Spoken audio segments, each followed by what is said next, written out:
Fly fishing is a method of fishing in which one uses an artificial fly pattern to catch a fish.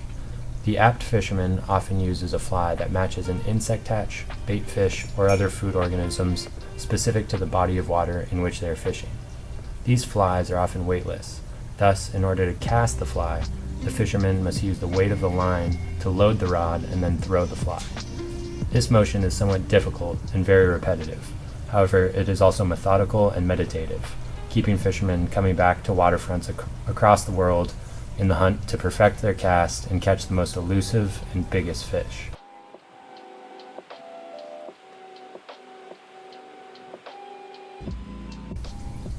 The southern Puget Sound offers many opportunities for freshwater fishing, such as the many famous steelhead fisheries on the Olympic Peninsula, as well as many great saltwater opportunities on the Sound itself.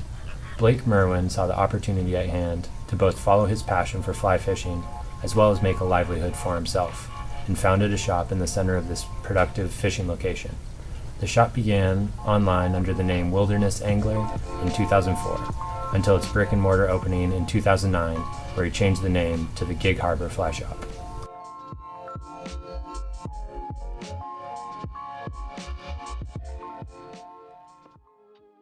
My name's Jacob. I am an employee here at the Gig Harbor Fly Shop, and I'm also a fly fishing guide here. Been working here for roughly 2 years, just over. My intro into fly fishing goes way back many years and states away. From Oklahoma originally. Got my start in fly fishing on the small ponds and sloughs of eastern Oklahoma. My name's Kip. Working here for the last, I've been here for about 5 months now, I think, since December. I moved out here from Central Oregon. Originally I'm from Corvallis. I grew up there, and then I came to the Puget Sound to go to school at PLU. Go Lutes. My name is Blake Merwin, and I'm the owner of the Gig Harbor Fly Shop. So our business incorporates a lot of different things. We teach a lot of classes to instruct people in fly fishing. We sell retail hard goods. We sell fishing rods and reels and clothing and waders and kayaks, all that kind of stuff. We also do trips, and some of those trips are local trips that we're guiding and taking people on, and then other trips are hosted that we take groups to all around the world.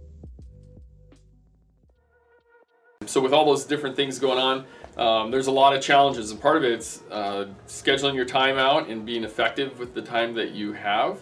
And I think the other thing with our industry is that it's changing, and a lot of it has to do with just the landscape of retail sales today. So I would say one of our biggest challenges is having to deal with Washington state sales tax, and people wanting to avoid that and go online and buy stuff in Oregon and get it shipped cheap and free, and so it's hard competing with the internet. And even though we sell online as well, we don't have big online sales like Oregon shops do, and Washington state sales tax is a barrier to a lot of that.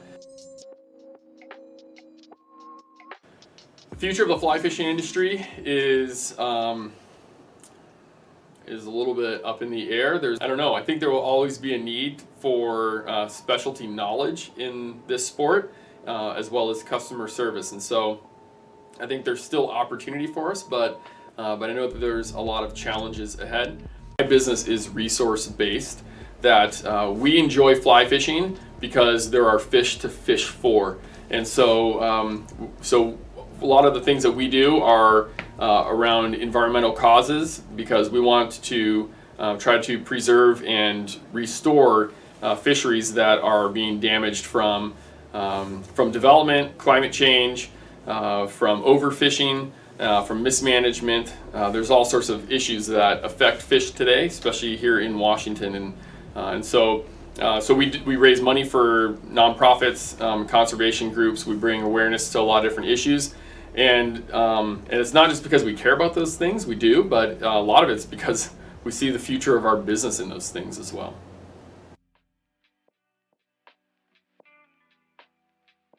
One of the things I do representing my business is I'm a board member for the Downtown Waterfront Alliance in Gig Harbor, and it's an organization through the Main Street program in Washington to preserve small towns and historic main streets.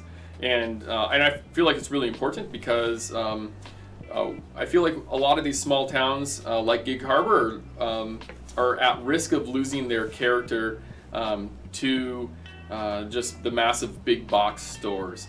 And I mean, you can drive around a lot of our different cities and they all just look the same with big Targets and TJ Maxx and Costco's and all that kind of stuff. And so I think independent small businesses are healthy for communities and add a lot of character to a small town.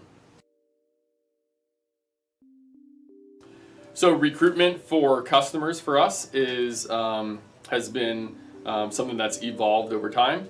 And when I look at what other businesses do, especially larger businesses, they have just like big marketing budgets, and they do a lot of print ads and web ads and all that kind of stuff. And so for us, we're trying to figure out, okay, well, how do we get people into fly fishing, which is kind of a difficult sport. There's a lot of barriers to it. And so we've had to just give away a lot of stuff. And really it's giving away knowledge and giving away time. And so we spend a ton of time trying to convince people to take classes. And then once they take a class, we spend 4 hours in a class that we charge just a couple bucks for. And we're hoping that at the end of it, they're going to be a customer for the long haul. But that's kind of how we have to go. We don't have a big marketing budget. And so our class intro to fly fishing classes really help move business forward for us, and we've had anywhere from 175 to 300 people a year take our intro to fly fishing class, and that's been a huge driver of business for us.